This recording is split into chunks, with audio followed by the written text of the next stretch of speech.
enjoyed during the recording process. I liked kind of experimenting with the microphones because just being in this room.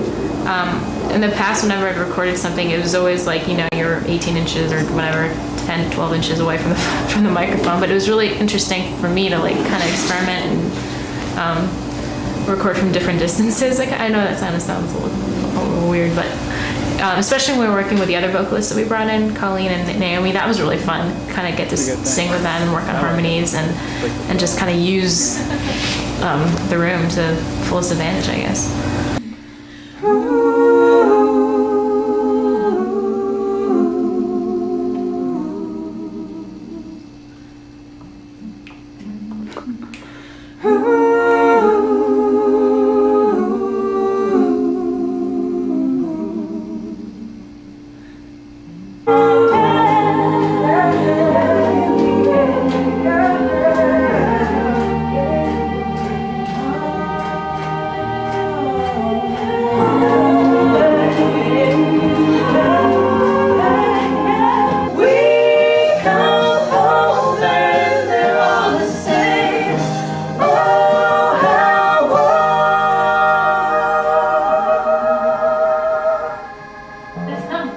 It's gorgeous.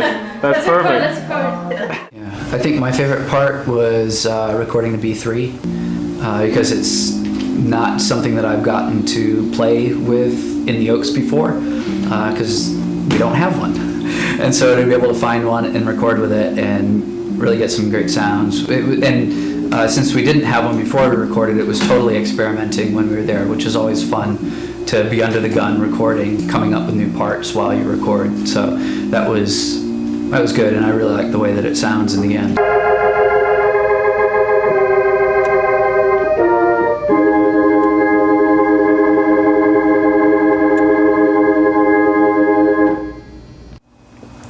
You know, actually, my favorite part during the recording actually didn't have anything to do with me playing. I liked being here when Matt was playing, and kind of you know, helping him out and trying to find the right way to capture what he's doing, because, you know, as anyone can hear on the album, I mean, the stuff he's doing is just great, and live he puts out this just great palette.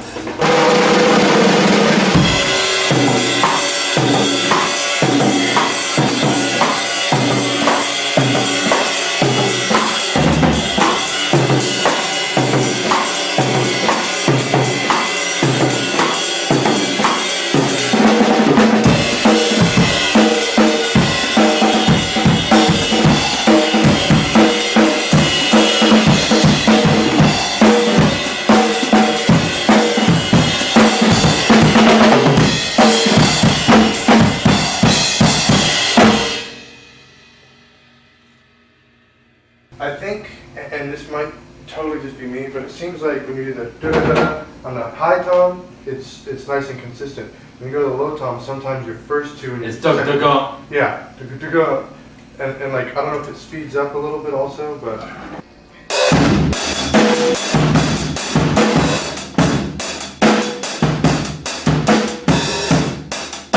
How far are you going to go with the rim knot up to when you start playing? Well, I was.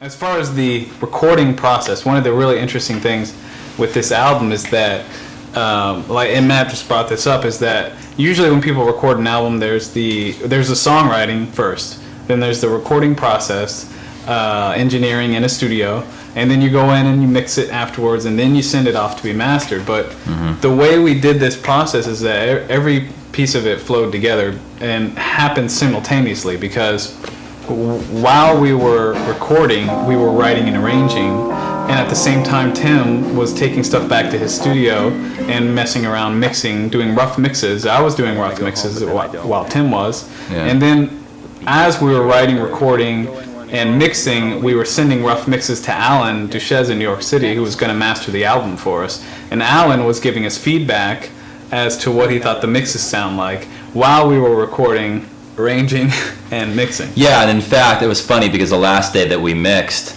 it was a Sunday, and I came over that early that morning, and we tracked like the last, like I retracked the end of Hard as a Lonely Hunter on drums, or was it? Or we did the foot stomps on Pike County, and we did a couple of other things, and we walked in, and Tim was just laughing. He was like, I cannot believe we recorded right up to the last day of mixing. But I mean, that's just kind of corresponds to the whole nature of the album, is that it was just so... It was so utterly traditional and yet utterly non-traditional at the same time. This weird hybrid of as little technology as possible in the mix down, and yet, like I said, just how everything was just totally, one process all along the way. One day came a tremor, like a great voice spoke. The ground pushed out.